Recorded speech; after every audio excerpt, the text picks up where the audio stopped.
Welcome to the Genius Factory. Enjoy the video. You'll begin by installing Glassp and signing in so your highlights sync across devices. Once done, pin the extension to the toolbar to access it instantly. Make sure to allow permissions for page reading and storage. This lets Glassp extract text and save annotations. Now open any article or PDF in Chrome and click the Glassp icon. This is the first actionable step.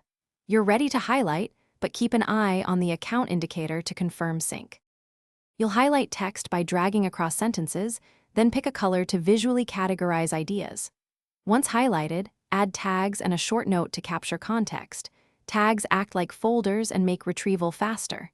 Use collections to group related highlights. Think of them as playlists for research. If you need offline use or backups, export selections as CSV or Markdown. This is why consistent tagging matters.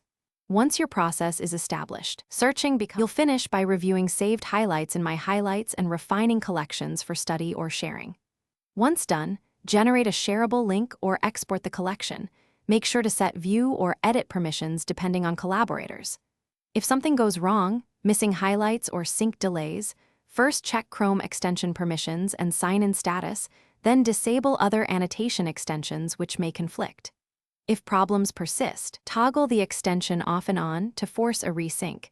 That usually resolves.